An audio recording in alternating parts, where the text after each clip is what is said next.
proceed. You think it might. Good morning. Morning. Morning, Tachin.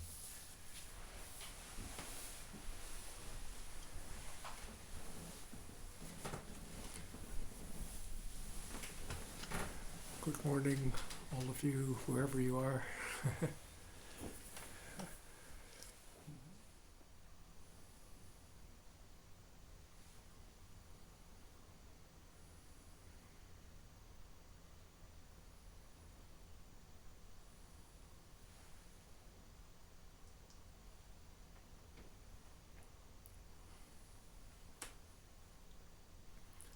For some of you, perhaps, to sit together doesn't mean anything different. You're just continuing in a state of immediacy contemplation that's been flowing day and night, right, up and down, whether you're meditating or not meditating. But for those of you who are not dwelling in such a continuum, right, you might have a sense of now sitting as if you're kind of coming to sit rather than you're already here. Right? And there's no point in trying to be already here, because you're already here. Right? That just becomes very conceptual. Right? So just allow yourself to come to this room. For those that are, in a sense, arriving at meditation, speaking to the Zoom people, allow yourself to come to the room, to the place, to the seat, to the environment that you're in. For those that are dwelling in a flow of Buddha nature, just enjoy. You don't have to come to anything. Right?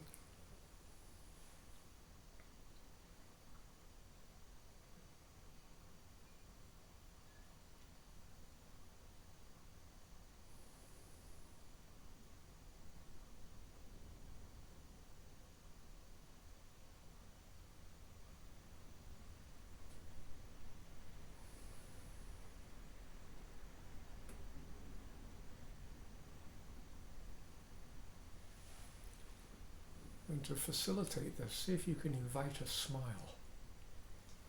Right? Might be absolutely physiological. So smile. Right? But it might be a mental smile. It might be an emotional smile. A kind of inner smile, an outer smile. Right? We're smiling. Hello, room. Hello, sensations of body. Hello, thoughts. Hello, speculations. Right? Whatever it is that you're seemingly aware of, see if you can, in a sense, meet that with a quality of smiling. And if you're not quite sure what that is, try to meet it with a quality of frowning. And I'm sure the contrast will show you that there's something different between smiling presence and frowning presence. Grumpy presence and smiling presence.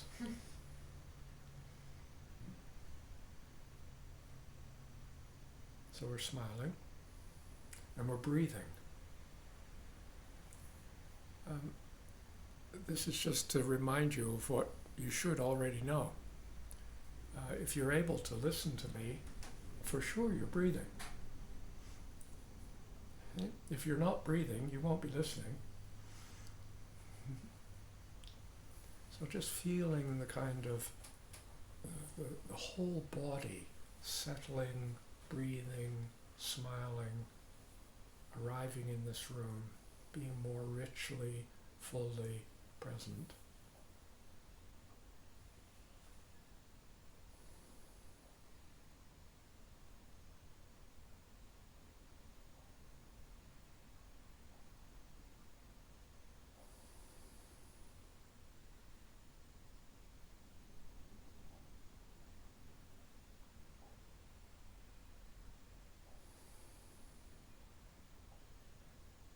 We're smiling and we're breathing and we're present.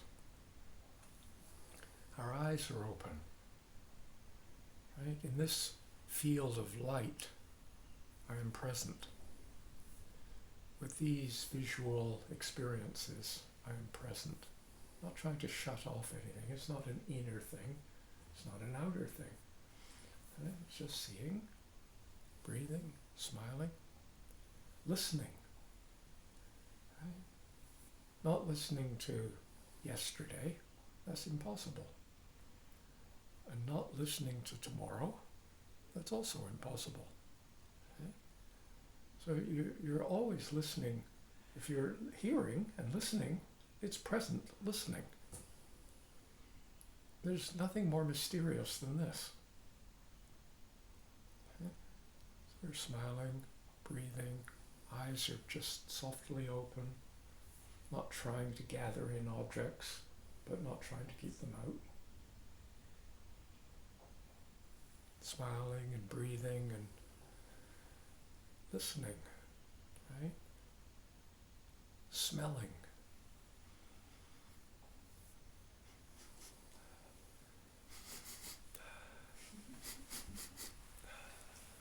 It'd be much better when they get the internet, so it's kind of not only an internet of vision and sound, but also somehow we can have an internet of smell.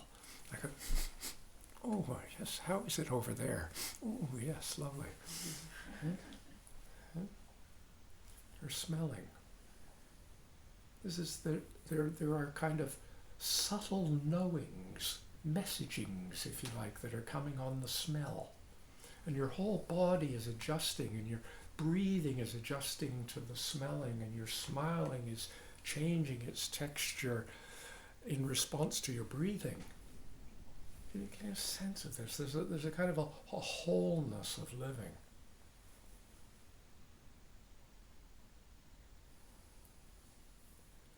And we're touching. There's all kinds of tactile sensations.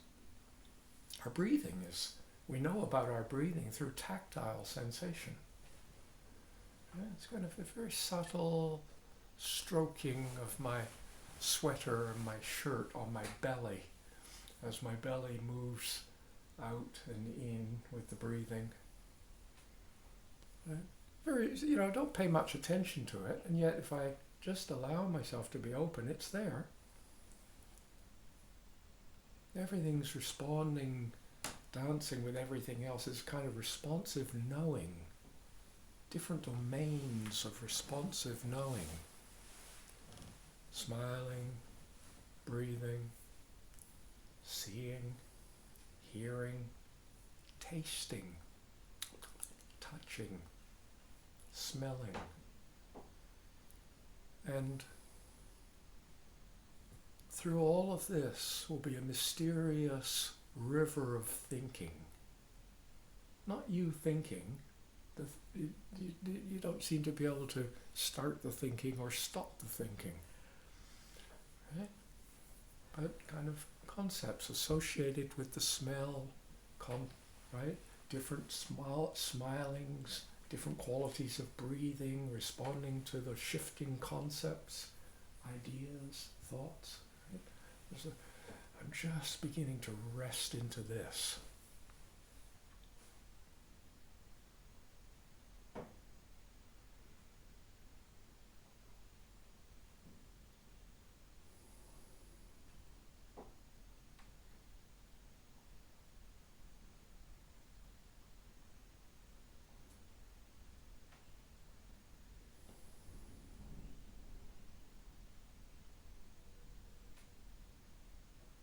Are you inside your experience?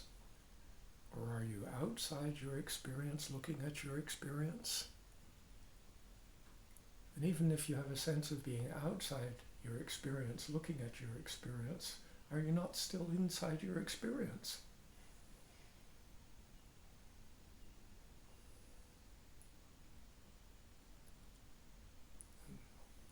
Smiling, breathing, present, and just very subtly, gently, effortlessly. If you make too much effort, you spoil it. But it's almost as if you open the doors of appreciation, whatever that kind of means for you. And appreciating the kind of dance of interbeingness that is this moment. of you being alive, listening to me in my living, of us kind of dancing together this experience.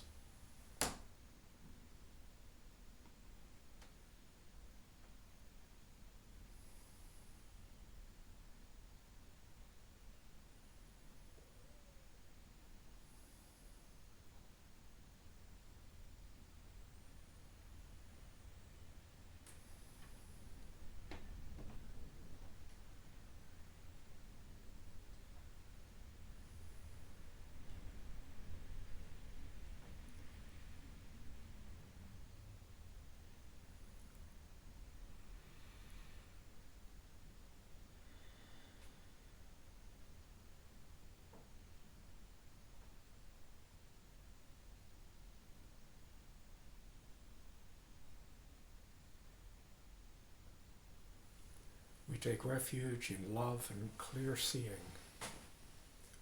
We live courageously in this world of birth and dying. Our hearts embrace all companions on this path of lucidity and freedom. For the sake of all beings, wisdom, compassion, non-clinging awareness. Sadhu, sadhu, sadhu.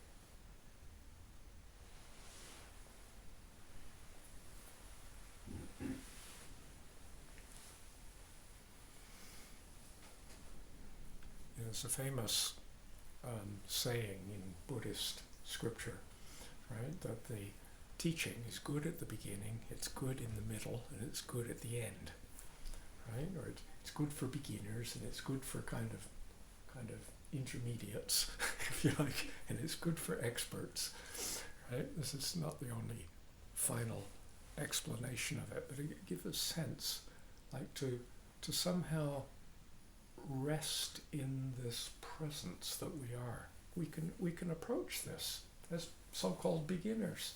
We don't need to know anything about meditation. Just smiling and breathing and present and appreciating. And gradually you might realize that there's a quality when that is really rich and full for me, that I feel that I'm at my best. And this is what I offer. This is what I can offer to others. I can offer to others the fullness of the living that I am. There's nothing else that I can offer.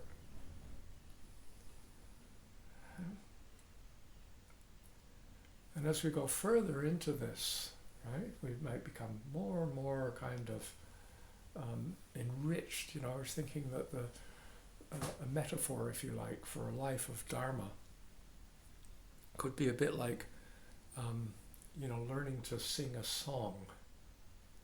You kind of learn to sing some very simple tune. And you get kind of good at it. You can do that. You can do it when the wind's blowing. You can sing happy birthday, and it's recognizable. Other people can recognize it, right? And then that's good at the beginning. It's good, right? Then in the middle, it becomes a duet. It becomes a trio. It becomes a quartet. It becomes a small chamber orchestra. And a small choir, right? And at the end, it's still singing the same song, smiling, breathing, present, appreciating, offering, except now it's a massive multi-symphony orchestra, huge choir, right? It's still exactly recognizable. Happy birthday to me, right? Yeah, right? Simple. It's very simple. The difficulty with this is that our culture is somehow having little encouragement to be interested in the mystery of the living that we are. And we seem to be more caught up into performance and kind of looking good for others and achieving and all this kind of stuff. I mean, I'm not speaking about anything outrageous here. everyone who's here has thought about these things from time to time, otherwise you wouldn't be here. Okay? And the sense that, if you look at right now, for those of you that are not in New Zealand, we're just entering in. Tomorrow's the first day of early voting. We're having an election, right? So this is the most important thing. You can tell because if you turn on the 6 o'clock news, it's all about what this politician said or that one said, and actually even more than that, it's about what the polls said. So it's speculation about speculation about speculation. This gobbles up everything. The economy, what we're going to do with healthcare, whether we're going to have to pay for prescriptions or not pay for prescriptions. And meanwhile, the body, speech, mind community that even allows such thoughts and engagements is arising and has been arising for billions of years, and we know it not. It's almost like we're just walking through life kind of blind to what's actually going on, and investing massive amounts of energy into communal distraction.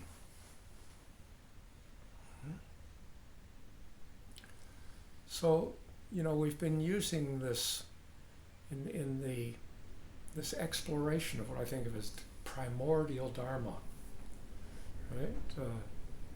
And just reminding for some of you who are just joining us, the Dharma, in a sense, which can be translated as teaching or law or truth or all sorts of traditional translations, but I'm kind of putting another twist on it and taking the word apart. And dhareti means to hold or support or nurture or cradle, right? And ma is mother, right? So dharma is that which mothers, supports and cradles, right? Our beingness. And it's recognizing that simultaneously in being the beingness that we are, if you could even talk that way, we ourselves are supporting the beingness of others. So we are mothering and supporting and cradling others whilst they are simultaneously cradling us. Like many people are aware, you probably can't see on the screen, but our cat just walked in. You might have heard the cat door go, okay? And then all of a sudden, you weren't so attentive to me. You were kind of listening to me rattle on, because Tarjan rattles on. And meanwhile, Greycoat strides into the room, right? And she is looking around and curious about all these different smells, right?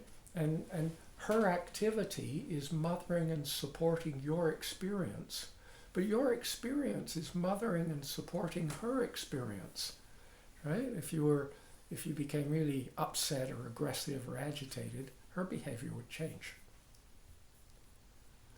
right? It's this, I'm not talking about what you as an ego do in mothering and supporting others and other egos doing mothering and supporting us. Our cells mother and support each other. Our organs are mothering and support. This is primordial Dharma, truth. Right? And to be able to enter into this and be this and bring this kind of way of being to our living with others is the project. Primordial Dharma in action. And to speak about this, we've been drawing on the sadhana of Samantabhadra, which I'd prefer to, at this stage, we might just call it a sadhana of naturalness, a praxis of naturalness, a practice of naturalness, a kind of a training and a support, a mothering and a nurturing and a holding of naturalness, right? To really be, your ego is only a few decades old, right? But your physiology is billions of years old. Right?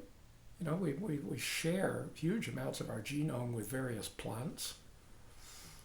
We're brothers and sisters and sort of distant cousins with all of life. Right? This has been going on for a long time. It's a huge thing, and you came when you were born, for example. I realized that all of you were given how to be a baby for dummies.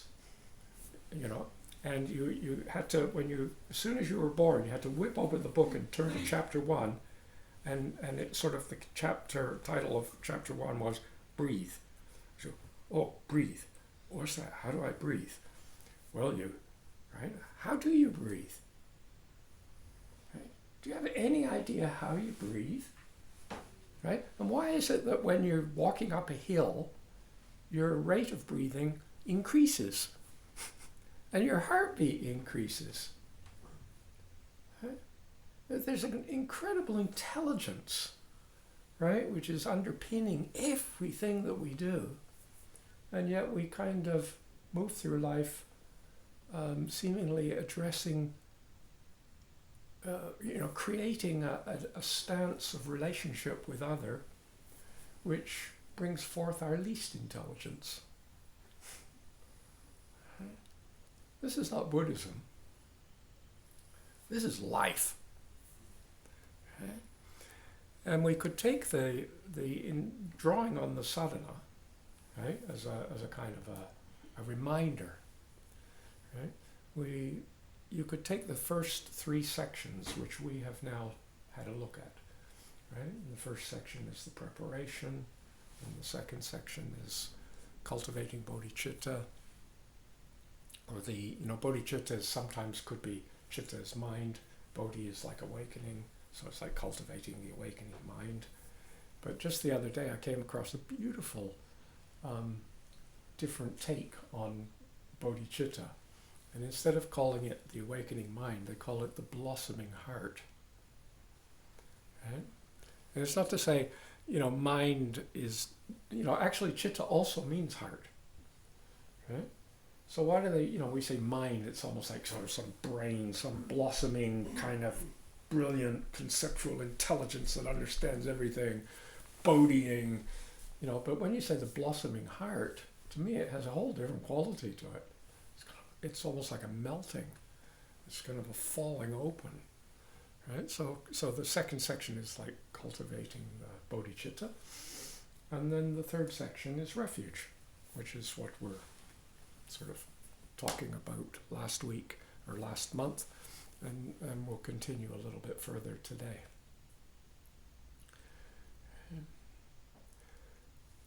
Before we go further, I'd like to just see if there are any questions or observations that are arising in your explorations of this, what to call it, familiarizing with a life of primordial Dharma. Right? And, using these tools that we have. They're not tools like methods. They're more like friends that we, tiny little friends that live in our ear, and they whisper to us to remember when we forget. They're not, it's not like a technique you have to do. It's Are there any questions or observations? Stephen, you can perhaps pay attention to the screen as well. And yes, I knew you would ask something. Thank you, Jen. Well, it already relates to something you've said, Patrick. Yes. Something I've been a little bit contemplating. This not being able to touch a kind of naturalness and getting caught up in, for example, the hype of the culture. At the moment in the media, the culture is in New Zealand an election process. Yes. I just want to know what you think. Do you think we do that because we have a culture that has promised us an external God that will save us. And if we're not being saved now, then don't worry, we'll be saved in the future. So I get caught up in not being awake now. I get caught up in, oh, there must be a better future than now. And, you know, because there'll be a God who saves me from my now if there's things going on I'm not coping with very well. Like just life, climate change, whatever. Mm-hmm. I'll put my energy, it's almost like a call to put my energy into the distraction from the culture. Yeah. So now I don't have a strong enough practice for the energy to call me back. I don't to think practice it now. I don't think that's the problem, that you don't have a strong enough practice. I think the problem is that you're not hearing a strong enough calling. Right. This is not life is not a matter of technique. You don't need baby for dummies in order to learn how to be a baby. It's not like you're following instructions or something like this. And that this idea of kind of experts and method and so on, and also they are associated with the feelings of the kind of negative feelings that we associate with vulnerability. You know, that somehow you want to be invulnerable. You're gonna, you know, there's a problem. It's climate change. We've got to be able to sort this one out. I know we'll bury carbon. We don't know how to do it yet, but we'll do it. And I don't know. We'll invent carbon credits, and you can continue to burn fossil fuels and do whatever you like, but pay a little extra on your plane ticket, and they'll maybe put trees somewhere, and it'll be all hunky dory. Actually, I mean, this is what's going on. This kind of thing, right? It's not we're not going to necessarily solve this. It's not a matter of bad techniques have got us into this state, and we need good techniques now to get us out of this state.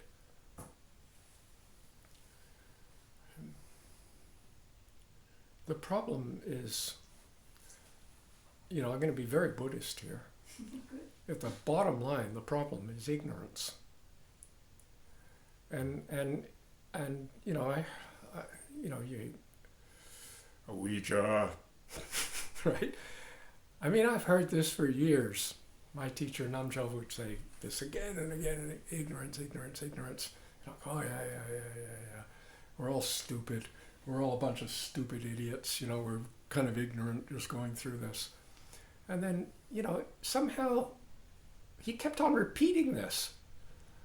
And you know, later on I began to suspect that maybe we didn't understand what he was talking about, and that's why he was repeating it all the time. Because if we understood it, we could maybe move on, right?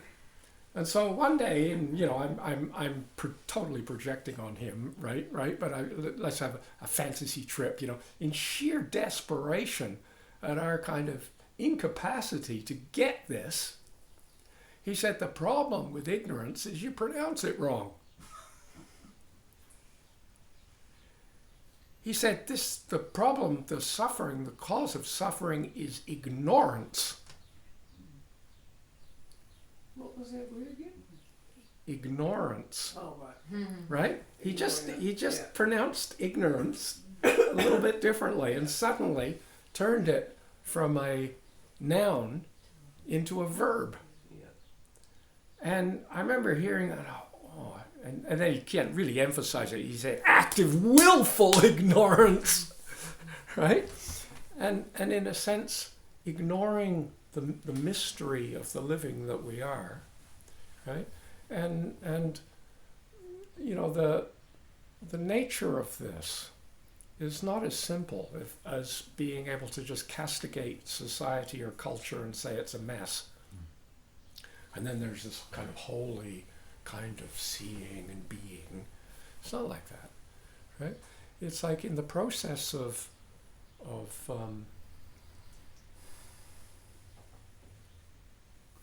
complex multi-celled organisms, right, coming into being, right? there has arisen out of this very natural process a sense of self. This wasn't invented by some evil National Party member. You know, if we were all Greens, we'd be okay. It was all kind of greeny and sort of, they have that kind of thing. But it's kind of, they obviously selfish, national, whatever, you know, or whatever you want to focus. It wasn't invented by them. It grew out of the, you know, if you have a person, a child, who somehow never really clearly develops a sense of where they, of a place where they begin and end off, physically, mentally, emotionally, they got big problems growing up. They burn themselves on the stove because they don't know the edge of their hand and the beginning of the ring is not, you know, physically, this is, you know, I don't want to put this part on that part. You know, emotionally, we don't know how to, you know, like, we get kind of just, in a sense, pulled into everybody else's stuff. We don't have a sense of kind of integrity and self, right? A healthy sense of self, right? This is, it's part of this amazing, you know, there used to be a time when we were a lot shorter. We were kind of like a smear of activity over the surface of the planet, right? And then we began to stand up, you know, we became really tall like a piece of grass, right? Or become even taller like a tree, right? Or like a human, like we can stand up, or an elephant or whatever, you know. It's like, I'm kind of joking, but to do this, we didn't do it. We were a collaboration of doings that gave rise to it, right? And there's a certain sense of, there's a very challenging edge that we work on between having a sense that the life that we're living, and that includes the social structures and so on that it's all part of, is just seems to be like catch-22 everywhere you look. Like you try and do something good here, but then that causes bad there. Yeah. You know, that doesn't matter how you move, it's like a mess, right? And, you know, so then what do? You just become depressed, or you're catatonic, or you just say, oh, forget it, I don't even think about it, I'll just consume, or whatever, right? So that's one side of the edge, right? Or we could look at it and have a sense of, you know, I remember as a teenager, or just stopped teenager, 20, right? You know, I mean, the question of what am I going to do when I grow up and all that kind of stuff was very big, you know, and I can remember in my kind of egotistical, pompous young man, what have you, right? I had a very clear sense of what I was going to do. It was this: I don't know what I'm going to do, but it's going to be different.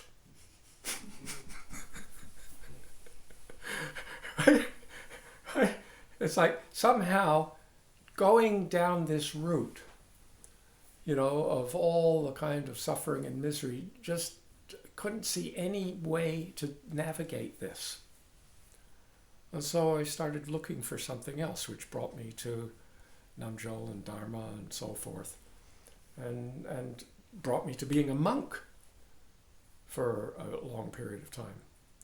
And then it brought me out of being a monk. The same thing brought me out of being a monk, because although there was all kinds of learnings that I feel, I feel great gratitude towards of that experience. But then even within that culture of Buddhist practitioner, monk, and so on, I began to see that we were setting up a new culture of kind of delusion and separation and superiority and inferiority and all this kind of stuff, right? And I said, and somehow that kind of quiet listening, you know, yes, this is not different, this is more of the same, only now we're calling it religious organization instead of a corporation, in the sense like, and you don't quite know what's different. And I think the thing is that, you know, I'm unaware of any child growing into adulthood without relationships with older people. Right? Do any of you know anyone who's made it? You know, in other words, you know, you okay, parents, got the sperm and the egg, and you got me out here. Thanks. See ya. Right? And you just walk on. Right? We're all surrounded by people, right, who inspire us. We're looking for kind of like, we're kind of, what am I? What's going on here? Oh, I know what's going on here. We're white Anglo-Saxon Protestants. Oh, we're colonizers. Oh, we're bigots. Oh, we're Buddhists. Oh, we're, you know, this, we're that, the other, you know. Yet this is not intellectual. You're kind of picking it up by osmosis, you know. It's kind of the way you look. It's the type of humor. It's the kind of the sensory response that you have in your family, the sneer, you know, when you hear something, or the just passing it off as a joke. You know, there's different styles. You're learning how to live with this, and you're kind of inspired by this. And I've forgotten her name now. Oh, I know, it was Toni Packer. Some of you might have read some of her work. She was a Zen Roshi in America. And I can't remember the title of a book that I had of hers. And at the back there was just a little bit of question and answers and so on. And one person asked, how is it that you became involved with Zen? And she said, I lived in a house and there happened to be this Zen temple next door, so I got involved with Zen. It's total fluke. You didn't choose your parents. I mean, I don't think you really seriously think you chose your parents. Right? Maybe you can kind of do this, you believe in reincarnation or something, and are just kind of destined to go and do that. But really, when push comes to shove, for most of us here, right, you say, well, I just found myself in that situation. Right?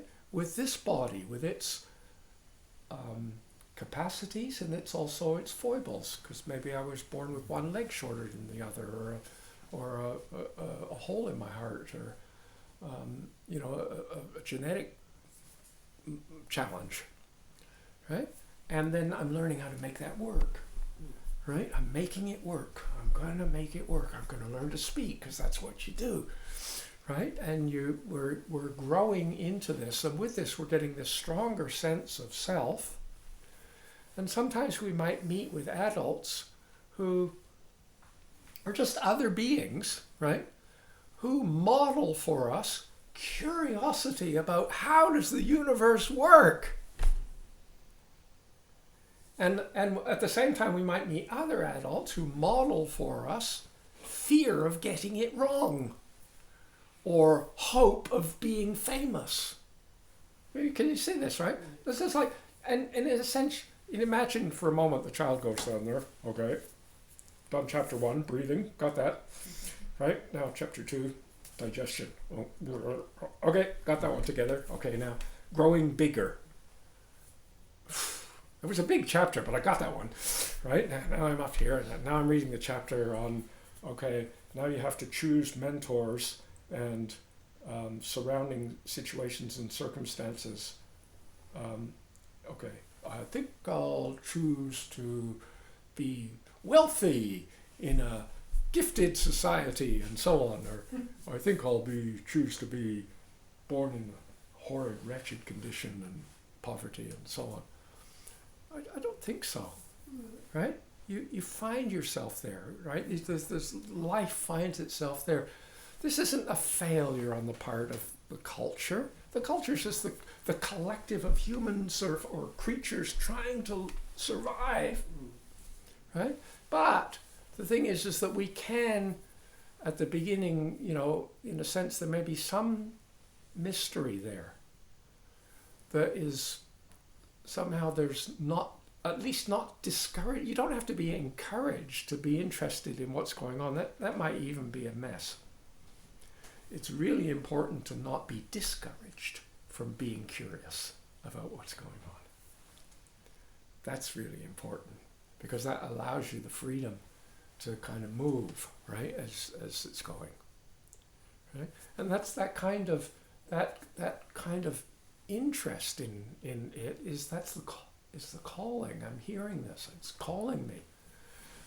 And that when that call becomes gradually, I come to the point where I realize that not only does it just happen, but I can actually encourage it to happen. At the beginning, it just happens. But then you realize that, kind of just lying there waiting to mature. Okay, now I got it together. I can do my stuff. Right? You grew yourself to maturing through doing. And those doings set up patterns and so on, right? So there's this kind of, this sometimes to reflect on the suffering of samsara, if you like, can have a benefit of inspiring us to look into what's going on. As soon as I'm looking into that absence of ignoring, and I'm kind of developing the kind of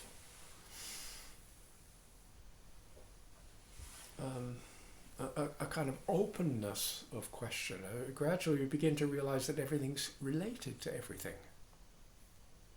Right? So I don't think it's a matter of just having another better technique. And I don't think it's a matter that we've got a kind of crappy, evil culture that's kind of doing things to us. It's not the enemy, right? It's the life we're living, and this sense of, okay, I'm finding myself, I have huge inspiration in my life reading or hearing about beings who have found themselves in what seem to be like absolute horrific situations and circumstances, and yet at the same time, that horrific situation and circumstances brings forth love and compassion and concern and wonderment, right? And it's really obvious that other people in the same thing, or there's a concentration camp or a jail or like a war zone or something like that, there are usually the people who go down and just kind of collapse seem to be in the majority, and it makes much better story. It makes much better movies.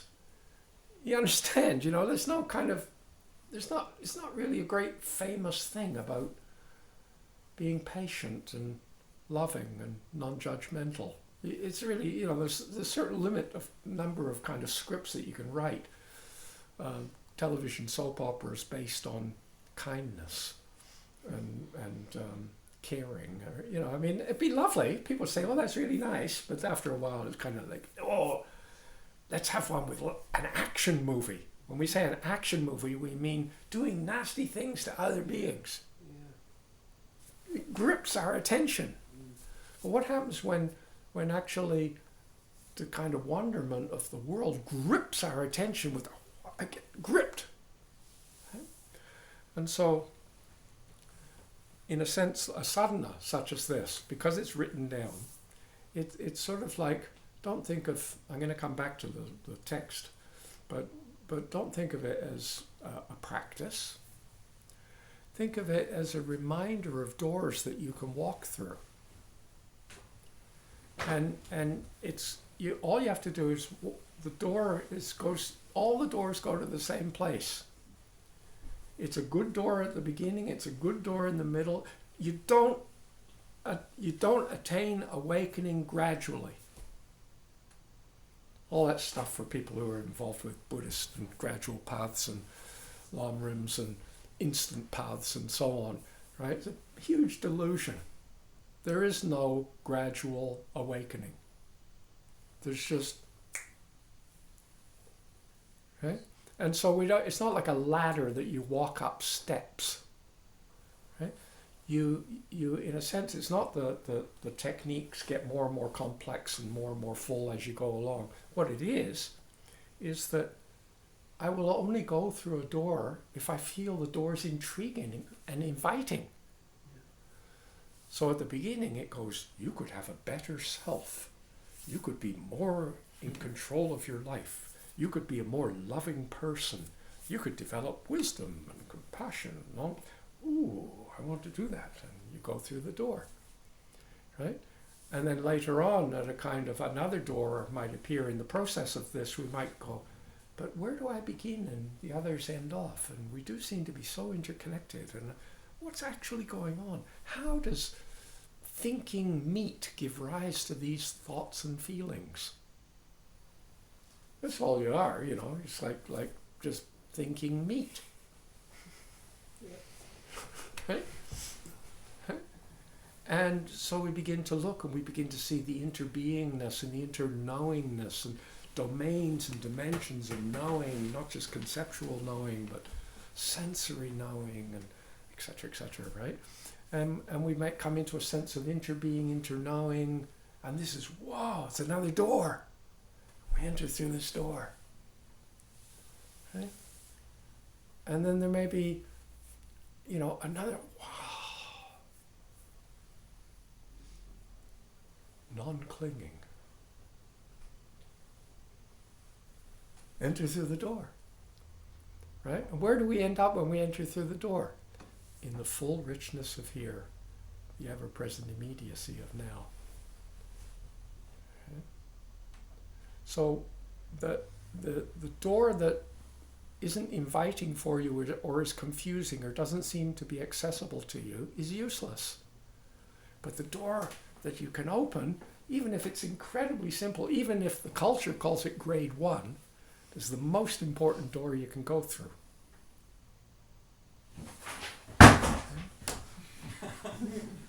Crash. Punctuation. So that's enough for your question there. Right?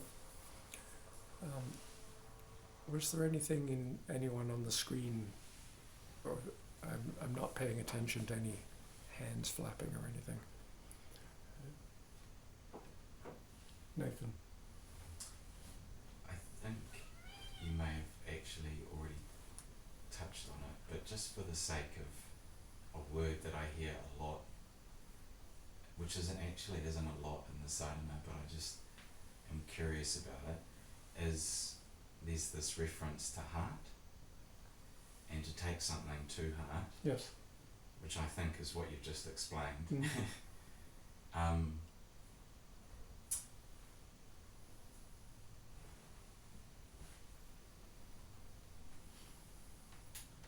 Is that, would you just care to elaborate just very gently around that? Well, adopting it as a fake concept that you don't really believe in, but you're going to kind of fake it out and pretend you do. Okay? And then really taking it to heart. What's the difference? You tell me. Right? When you take it to heart, in a sense, it doesn't mean anything. It's a phrase we use, and it communicates with many beings. Blossoming heart communicates something, right? You don't just immediately go, oh yeah, there's a flower and it's sort of heart shaped and kind of red and pinky or whatever.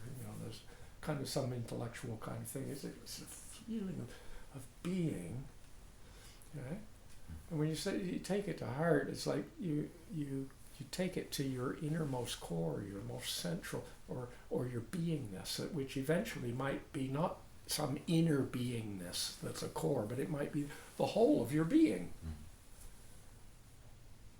It doesn't have a location like being in some center or something, but it's like a heart. It's like, we used to think that when the heart stops beating, you die. Now they don't care about that anymore, because they can whip the heart out and put another one in and stop it for a while and do all sorts of things, and they go, oh, they're brain dead, or they're, so now the measurement of being alive or dead is brain activity or something like that, not your heart. But for generations and generations and generations, the beating heart has been, in a sense, the sign of life. It's the core of your being. When your heart stops, you stop. The whole thing stops. It's a collapse. Right? You give your heart to someone. You know, give your mind to someone. Give your concepts to someone. Give your BS to someone. Give your heart to someone. It's different, you know. You get a feeling for this. Right?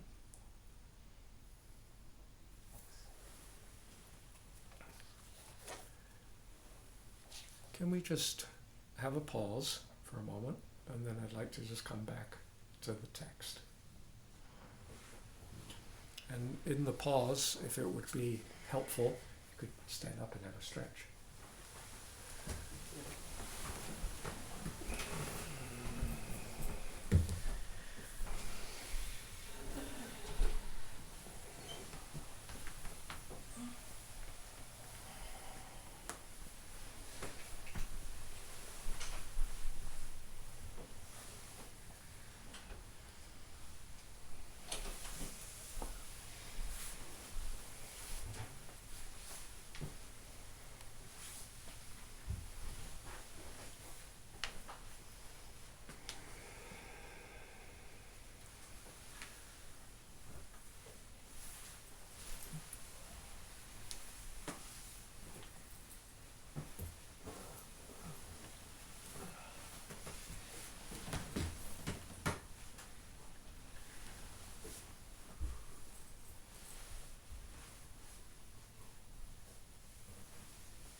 So, as I said earlier today, we could take these three sections, if you like, of the sadhana thus far and see this as a complete doorway.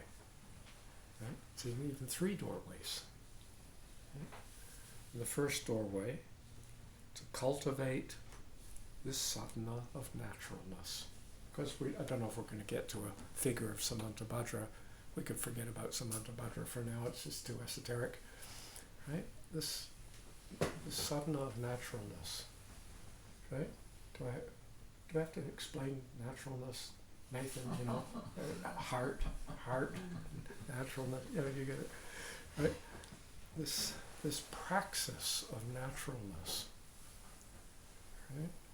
It's like it's not a practice in a sense like it's a method of naturalness, but it's a praxis like doctors. Experienced doctors who have worked for years and years and years, they engage in medical practice.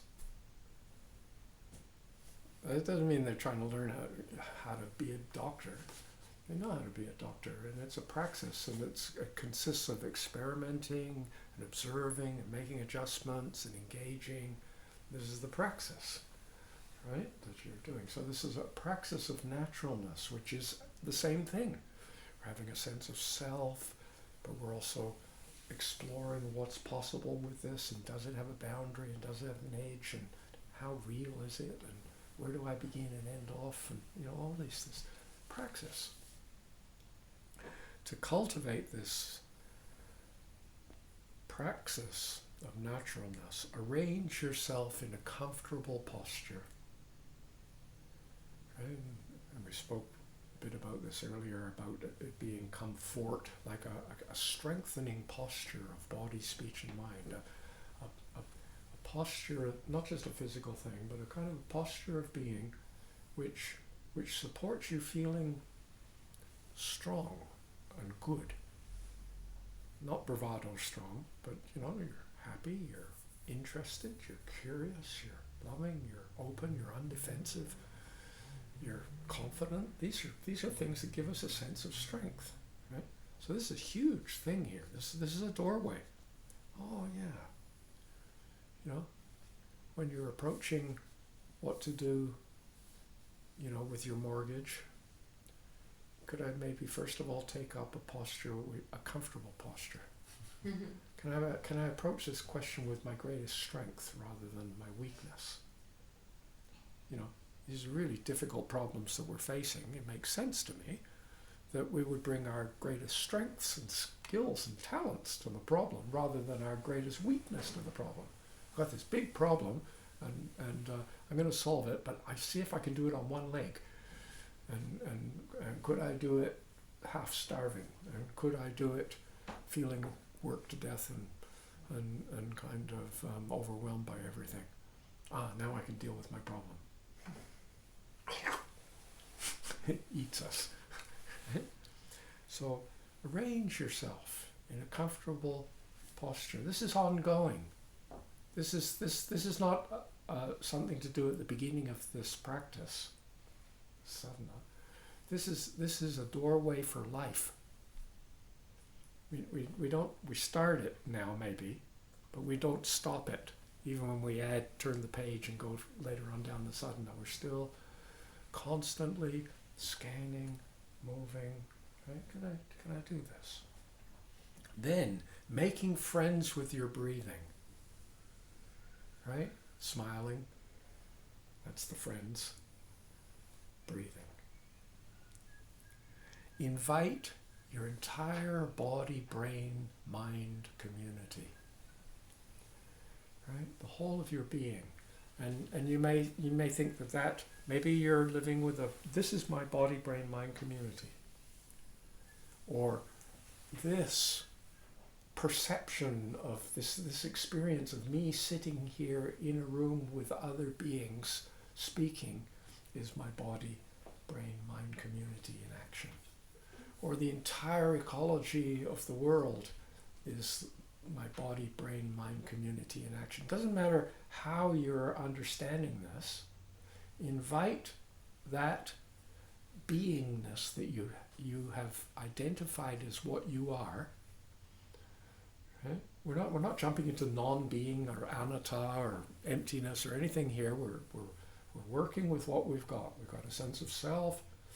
We're actively encouraging this curiosity. Right?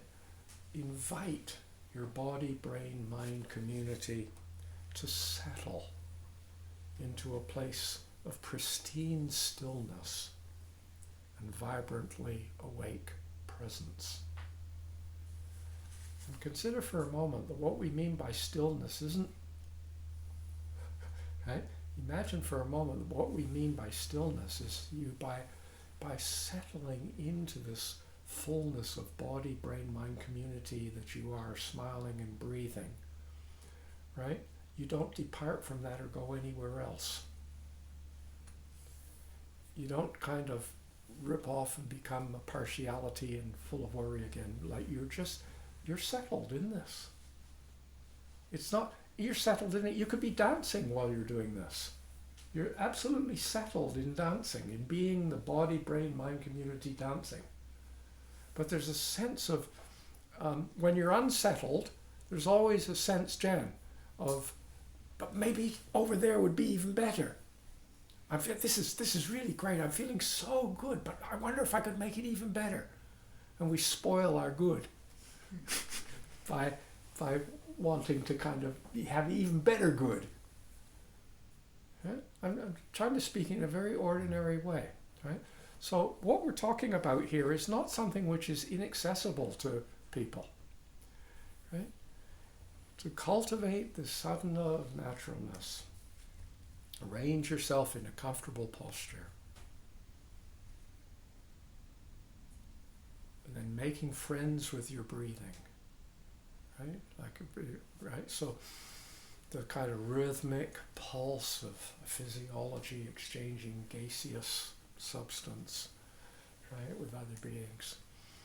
Right? This is like going on, like this is what I am, I'm sitting here, making friends with this, non-judgmental. Oh, I don't like this kind of breath. Or I wish I had another kind of breath. Or I wonder if I should have a long breath, or should I take it down into my hara and hold it there? Or maybe swallow a little bit too, and maybe I can get some tumo happening. Or, we get all these kind of, forget about it. Just very simple, just making friends with our breathing. Right? And then in the process of doing that, that is the invitation. That making friends with my breathing, This settling is a process of inviting my body, brain, mind, community to settle into the fullness, right?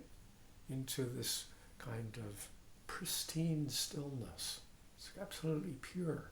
It's purely what it is. It's 100% what it is, right?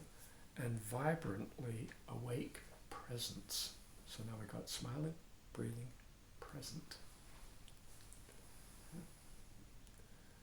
And that's the door. Right? And as long as that door beckons you, as long as that kind of is good enough. Why do we need to add a whole lot of other stuff? It's just a distraction. Right? Just like keep it simple. But sometimes, you may have noticed, that doors that at one time were intriguing and inviting somehow lose their allure. And you kind of, and it's almost like you need a different colored door, or a different shaped door or something, right? And so we could move to the next door, right? Smiling, breathing, present. Yeah, unfortunately, or wondrously, we can't get away from this door. Smiling, breathing, present, welcoming, kind of a magnanimous engagement with other. Right? We want our kidneys to be magnanimously engaging, right, with our blood flow, right? And we want our body to be collaboratively working, right? Right? The smiling is not just a grin on the surface. It's the demonstration of the willingness to give ourselves to relating, to the relationship. You know, it's not grinning at the relationship. You know, I can smile at someone or smile at my thought or feeling. It's like, get a sense of this. Right? So smiling, breathing, present, with an expanding appreciation. Now we got smiling, breathing, present, appreciating. With an expanding appreciation for the spacious, open, interbeing, interknowing nature of all experience. Or actually maybe sometimes we should just get rid of all experience. I mean, get rid of the all part. It sounds too much like, oh, I'm here with all the experiences. It becomes a conceptual thing. So you could just ditch that for a moment. It might not be such a good door.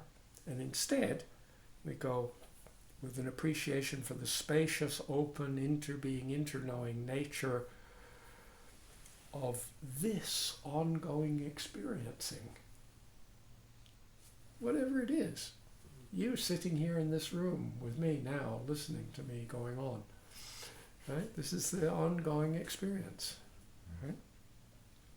Feel a deep stirring of blossoming heart, of bodhicitta, of awakening mind, of aspiration to live well, to nurture, support, and hold others, and be nurtured, supported, and held by this universe. Right?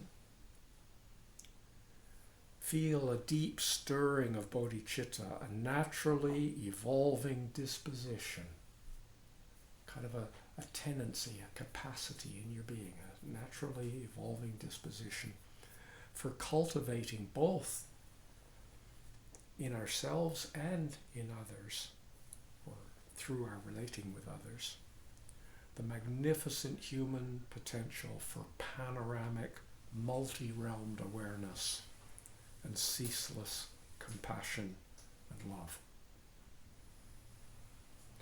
Okay? And some days this is the most magical door. Oh yeah. Okay? This isn't something, you know, that as we in a sense become more and more kind of familiar with this territory, of the kind of the wonderment of aliveness rather than some conceptual thing about a goal-oriented spiritual path. We find that these kinds of reminders can be totally useful in the most challenging situations.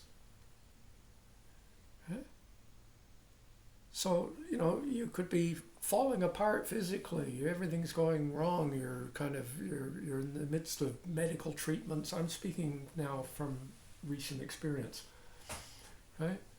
And you're kind of grumpy and you're feeling you've lost the plot and you're just like, and suddenly floating into your mind because you've kind of encouraged this enough that the voice, instead of hearing the voice all the time of your mother saying, "Ow, when are you going to do this?" or whatever, right? You start to hear the voice of smiling, breathing. Thank you. Right? Feel this stirring.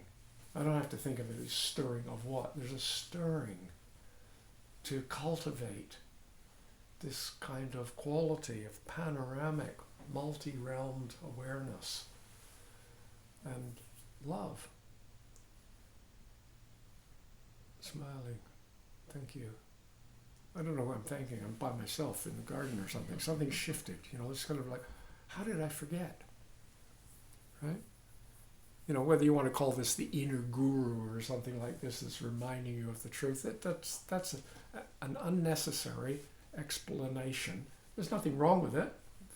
If it makes you happy, you use it. But it's just there. This is real. It's juicy. It can happen, believe it or not, this can happen to Christians. Right? Jewish people. Right? Muslims. Oh my God, I mean, atheists. It could even happen to bureaucrats. Imagine, right? It can actually happen to women. Right? God, I thought it was supposed to be males have this, and that women have to get reincarnated as a male in order to try to do this. But no, it turns out that this is actually accessible to anyone. I wonder sometimes, like if it's accessible to Greycoat, But maybe it's not accessible to Greycoat because she's so rarely not there that she doesn't have to remember. If you know what I mean. Like, the accessibility is direct relationship to our ignorance. And I have a habit of ignoring things. I have a habit of trying to find the right answer. I have a habit of trying to get it right. I have a habit of trying to do the right thing. I have a habit of trying to meditate more, trying to get the right sadhana, having received the empowerments of get the right stuff. I have a habit of this.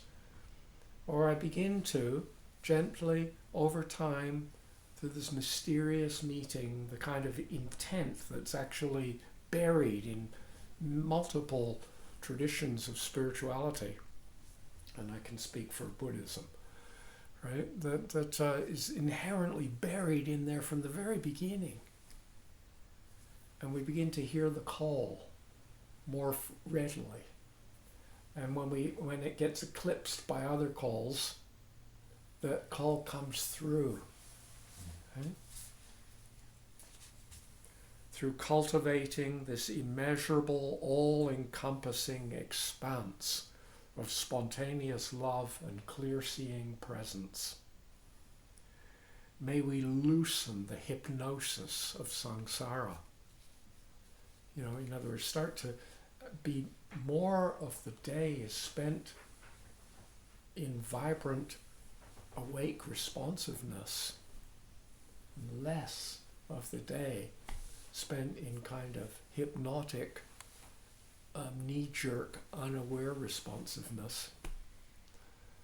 Right? Caught up in these things. It's a gradual thing. You're not going to just get this. Right?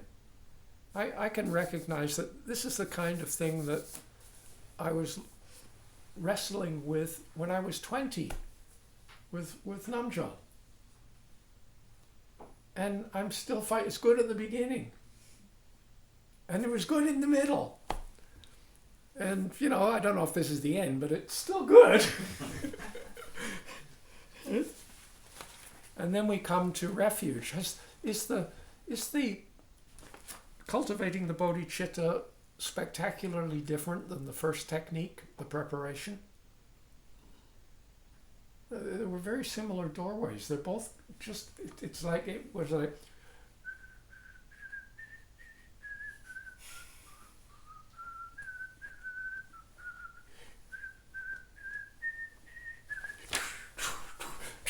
the symphonies getting, now, you know, we get in the first part, you kind of tentatively sing the theme song in the preparation, and then it turns into a duet or a trio or a chamber orchestra, and you begin to sing it with your friends. And if you don't have any human friends to sing it with, you sing it with your friends of the leaves and the plants and the insects and the birds and the sunshine and the rain. Right? And it's the same song. It's this mystery of life unfolding. And so now we add more voices to it. And it goes like this. Within this primordial space of contemplation. Right? I don't mean you're sitting there kind of contemplating. It's like this natural living is a kind of sensitive, responsive, co-templating. I template you while you template me. You know, my meeting you shapes me while it shapes you. We contemplate, right? This contemplation, expand it from the idea of just being a synonym for meditation or something like that, and have it, you know, expand it out to involve the possibility of all relational living. That is, we template each other. We template fear on each other and anxiety on each other, and we can also template wonderment.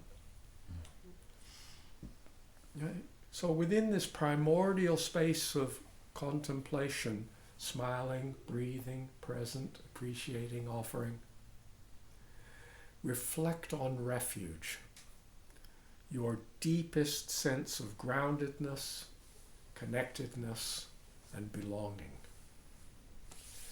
Okay? You can get rid of that refuge, right? If you like. Because refuge is something that you contemplate when you feel that you need some support. So then you want refuge, right? Escape. But you might actually be at a stage where you're no longer sort of desperate for support. So we change it. Just get rid of the word refuge here. Within this primordial space of contemplation, reflect on your deepest sense of groundedness, connectedness, and belonging. Right? It may not be seen in terms of a desperate reaching for refuge.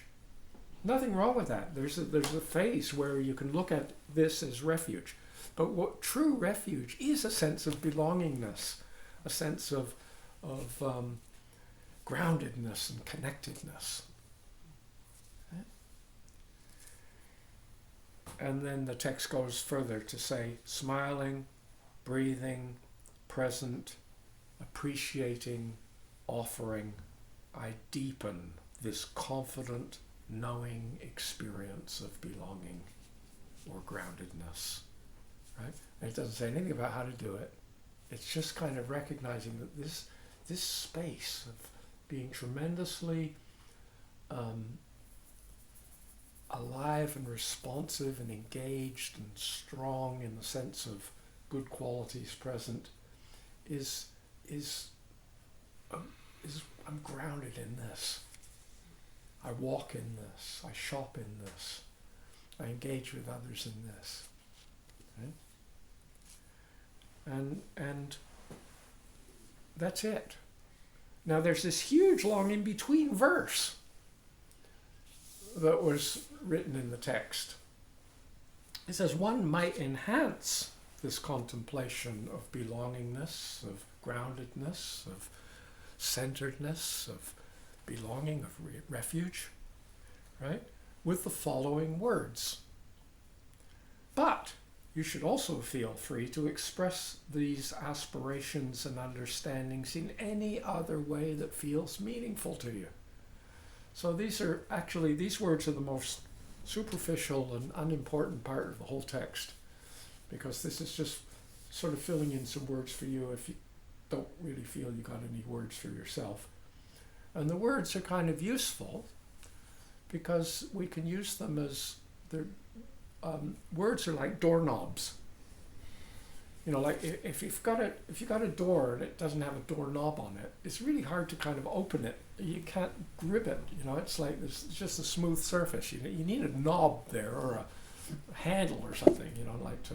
So the word might go. These words here become like a handle or a doorknob, and you allow you to open the door into this place of belongingness again. So the words themselves are not the belongingness, they're just the doorknob. But what we get is like we end up being doorknob connoisseurs, right? We polish the doorknob, you know, and kind of we never get around to opening the door. Bringing to mind my teachers and ancestors. So I have to keep on going back because this is not a new section and you forget about the first sections. I'm smiling, I'm breathing, I'm present, I'm appreciating. If this quality of beingness isn't kind of viscerally there with me, there's maybe not necessarily much point in going further, unless the going further brings you to this smiling, breathing, present, appreciating. Right? Then it's good. Right? So while I'm in this, I'm bringing to mind my teachers and ancestors.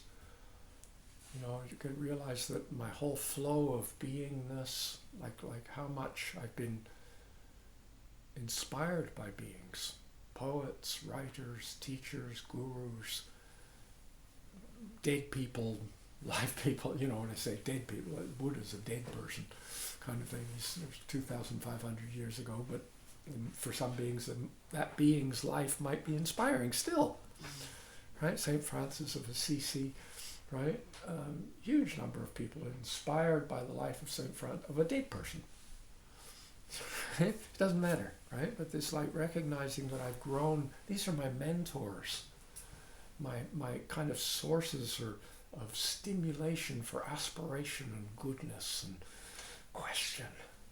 Right? My ancestors, right? Like all the skills that I have through my ancestry. Language, for example, didn't get invented by yourself or by your mother or your parents. This is like a multi-generational experiment in flesh flapping and breathing. Right? And out of this we come with this amazing thing of spoken language. I've got this. So bringing to mind this, along with my non-human and non-human companions on this path of life unfolding. Grey coat. Grey coat's a companion on this path of life unfolding. Okay? When I came back from the hospital, my first operation years ago, at the time I was staying in a hut down below. And once I was able to get down to the hut again, because I wasn't straight off the bat, I went down there. And I remember one night I went down, I was feeling really pained and hurting and everything. And for some reason, she just showed up and went, meow, jumped up on the bed, and curled up and went to sleep. It was nice. It was companionable. She'd never done that before. Didn't do it again. Right? And what about a sense of companionship with your garden, and a companionship with the birds, companionship with the insects, companionship with life? Okay? Bringing to mind my mentors, my ancestors, ancestral talents, inspirational talents, and kind of metabolic life talents, right? How to change carrot into human flesh. That's a talent I've got, but I haven't got a clue how it's done, right? Yes. On behalf of all of us, because I know I'm connected with all these beings, and so I know it's like, I mean, just for example, could you imagine, those of you that have children would understand this, I hope. And those that don't have children, I hope you can still understand this, right? And that is that, imagine for a moment that your children do something that's marvelous, and, you know, in a sense they're growing and becoming a really good being. How do you feel? It's a gift. It's a gift to you. It's wonderful. It feels like a magic. Yes, you've had to slave away and raise this kid from scratch and all the work that's involved. You got to look how much it costs a lot of money nowadays. And in the early days, all those diapers and all those clothes and all this kind of driving sports and this and that and the other. And then they turn out to be a wonderful being. And you're looking back and you're feeling that you realize that, yeah, technically, I as the parent have given lots to the child, but I feel like the child has been a total gift to me. And that my beingness is kind of, you know, and so in a sense, sometimes you feel like, imagine for a moment, you are the child of the universe. You are the child of lineages, of inspiration, of ancestors. You're the child of an ecology that's been unfolding for billions of years. That's our parents, right? Imagine being a gift for your parents. On behalf of them, I'm going to bring forth all my best qualities, because I know then when I'm having a really good life, they're really happy. This is why it's not just me. And on behalf of them all, right? We are all in this together. When I'm in a good space, you're having a better day. Well, if you're not sure about that and you object to it and you think it's quite, if I was in a really nasty, gnarly space, you'd definitely be having a worser day.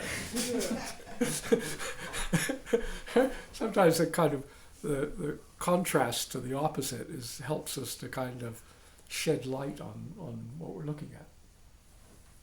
Right? On behalf of all of us, I take refuge in the true state of affairs. That was a kind of a purposefully vague phrase, the true state of affairs, right? To try and allow the largest understanding of what that might mean to be. The true state of affairs, this kind of unfolding mystery of life, coming to know and appreciate the life that it is. You know, it's like this sentient creature becoming aware of itself and of the whole of the sentience. I take refuge, I find my belongingness in the true state of affairs. Not quite sure what that is. It's what it is when you go through the door of smiling, breathing, present, appreciating, and offering in a meaningful way. You're something there, whatever you are, you're close to this. It can get richer. You can sing it in more than one voice, right? It's not like you join up with other people and make a trio and a quartet. It's like you kind of throat sing. You yourself sing as a choir. You become the choir. You become the symphony. I take refuge in spontaneously ever-present, timeless awareness. Right? Spontaneously ever-present, timeless, engaged responsiveness. The second you look at what's going on, you find it. It's always there. It's timeless. It's not yesterday. It's not tomorrow. It's just naturally here. It's what you are.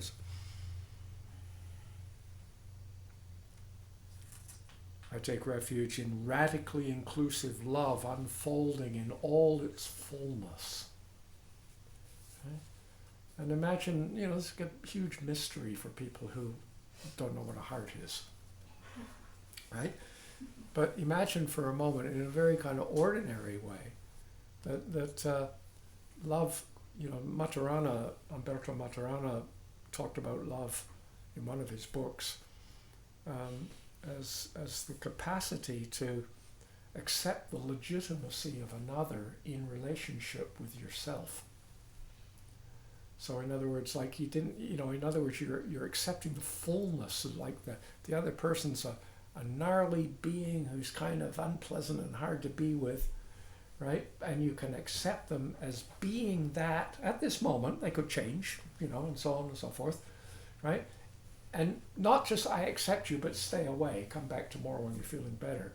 But I'm still engaging with you while you're in this state, and I fully accept the fullness, because non-love is wanting you to be something better, something different, something not accepting the other being to be who they are. Right? Radically inclusive love unfolding in all its fullness. Right? Imagine for a moment that the cells, on this corner of my knee are completely radically accepting the fullness of the cells that are just beside them. But are they not? How can they not be? Yeah. I'm trying to point out that this radical love I'm talking about isn't some extra icing on a cake that you're bringing out here. It's the very nature of biological beingness.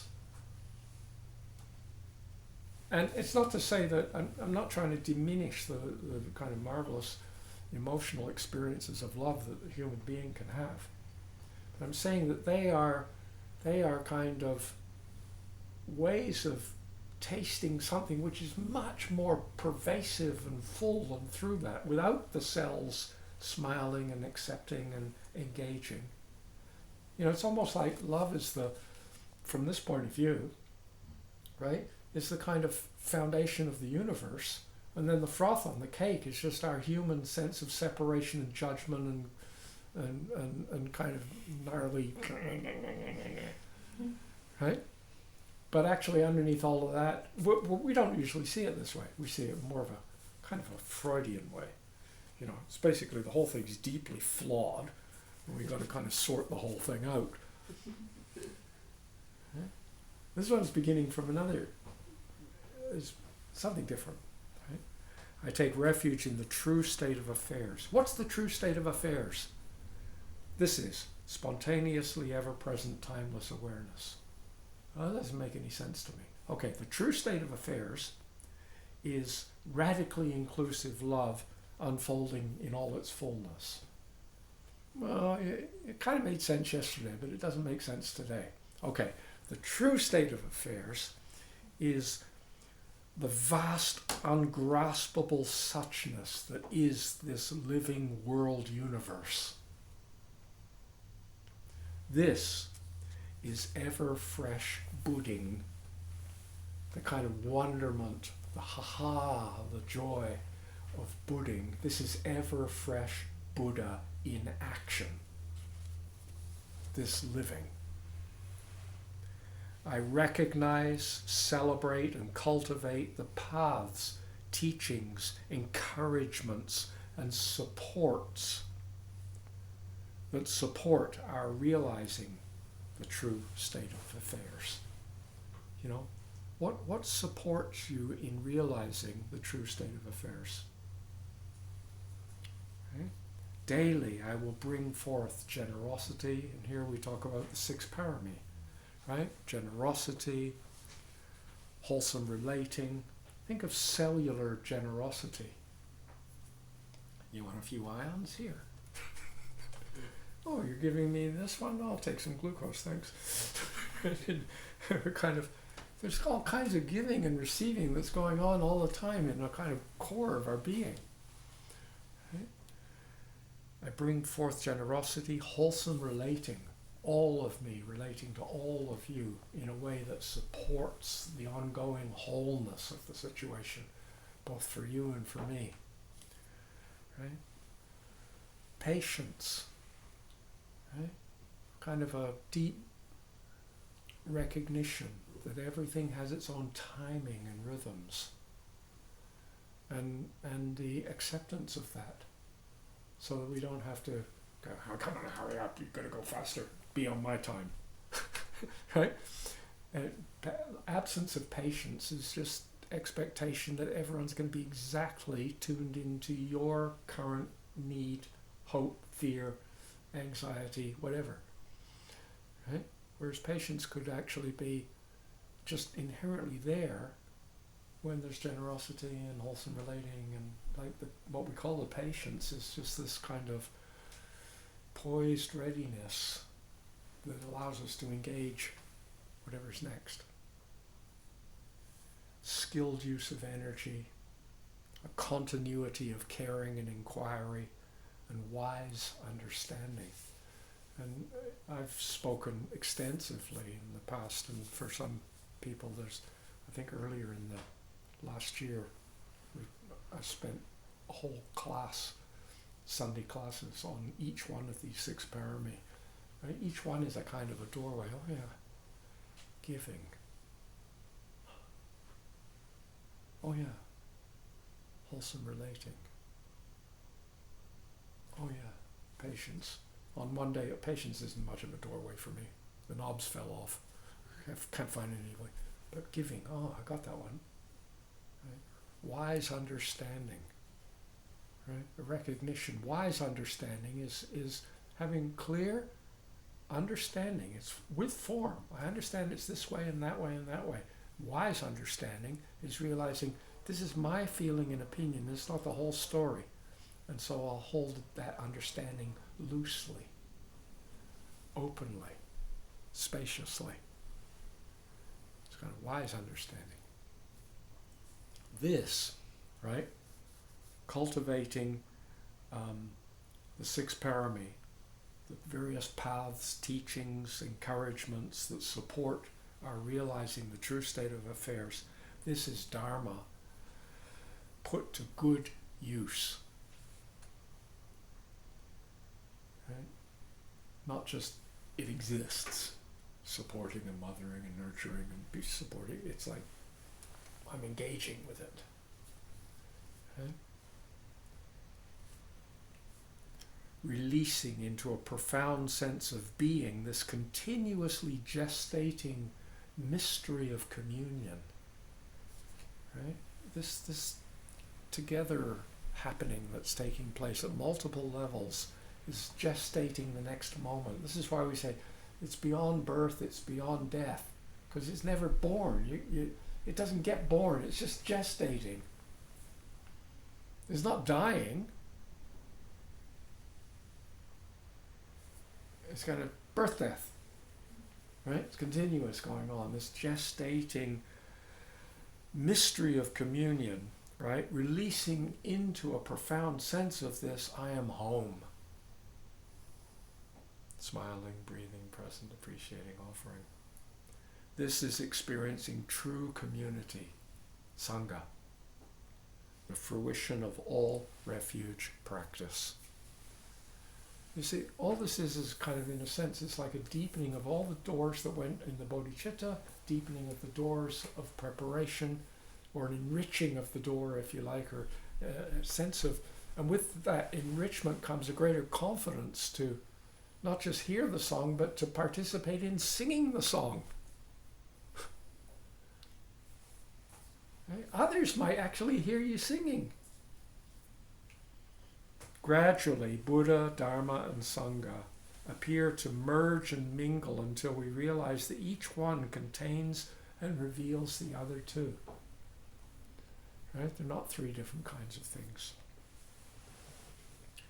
This is a wondrous 3-in-1 groundedness, a wondrous 3-in-1 belongingness, a wondrous 3-in-1 refuge.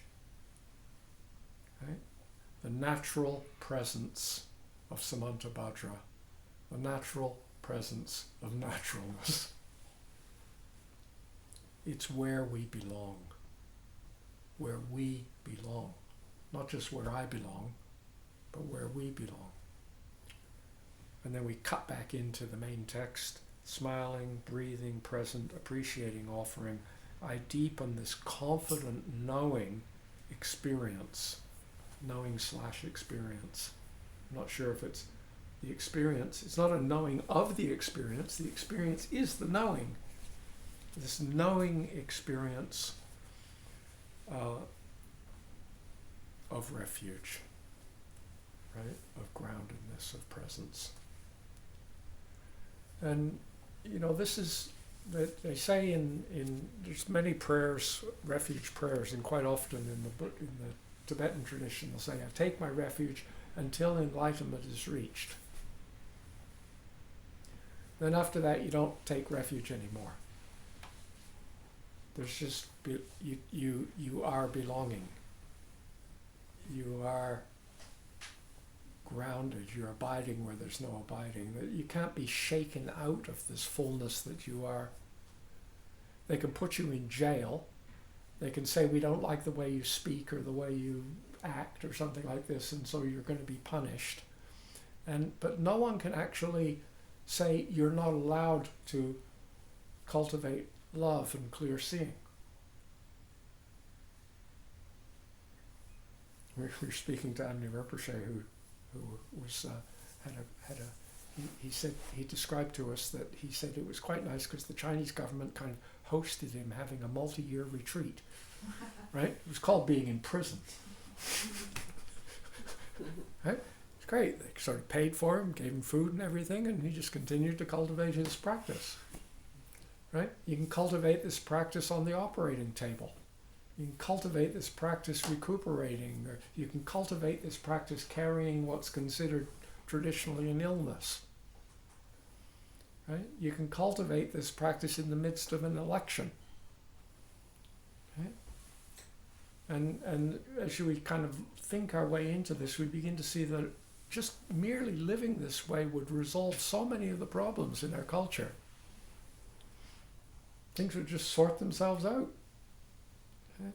And so it's almost like hearing this, Jen, I don't mean hearing what I'm saying, but it's like this, somehow what I'm talking about becomes so familiar, it becomes like a song that worms in, we talk about brain worms or something, I get this advertising jingle that's in there.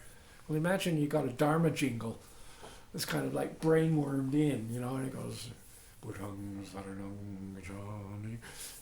I mean, if that's the words of the song for you, that's great. That's just the words of the song. But in the song, there's, yes, thank you.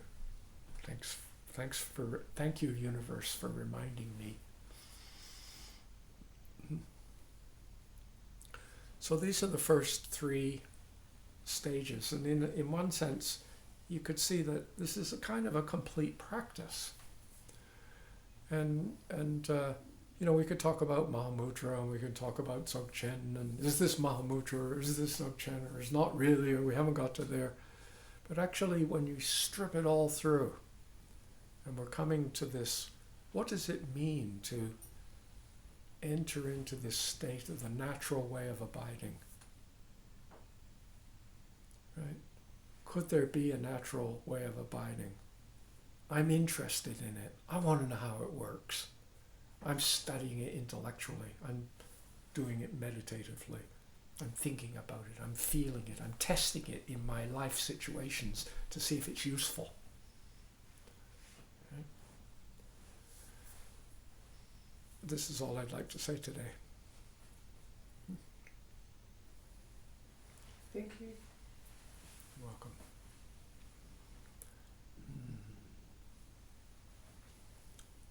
So perhaps we just, before we finish off, maybe we could just sit for a few moments further.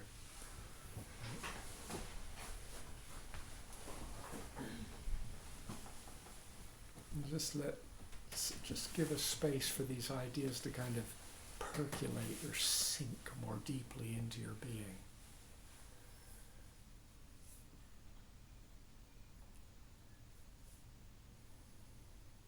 It's like water being poured into the vase, and then the blossoming heart absorbs the water and flowers.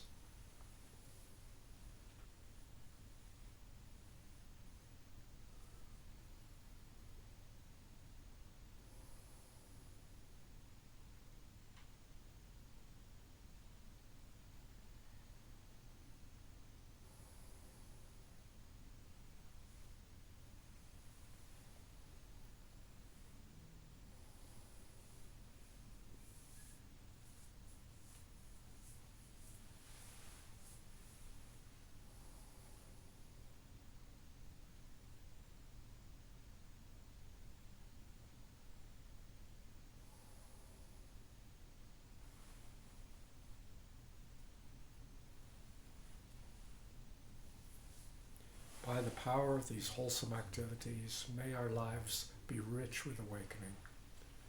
Living thus, may we abandon all unwholesomeness. Through the endless mystery of birth, illness, old age, and death, may we help all beings to realize their true interbeing, interknowing nature. Sarva Mangalam, Sarva Mangalam, Sarva Mangalam.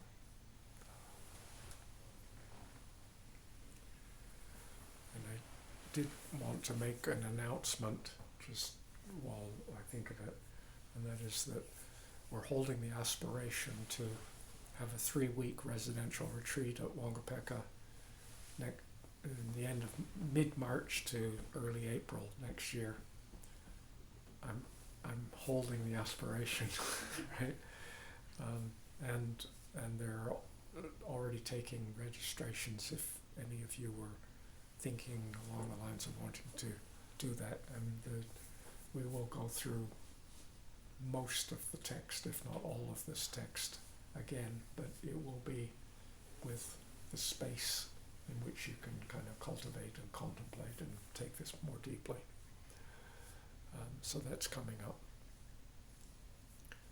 And then just for the people who are in this room, we seem to have, today was we're suffering from a surfeit of gardening generosity, and today we've just received a just absolute ton of tomato plants, both from next door neighbours and from Greg up in Auckland, and so we'd like to give some away because there's more than we can handle. So if any of you would like to have a few tomato plants, they're ready for putting into the garden. They're potted up, they're all ready to go. See me after lunch or something, and we can do that. Yeah. And if any of you are out there would like some of our tomato plants, and you can figure out how we can get them to you, just let us know and we'll happily share them with you. But it's a little bit sort of like smell over the internet. It doesn't work so well, and tomato plants doesn't work so well either. So be well, everyone, and may wonderment be with you.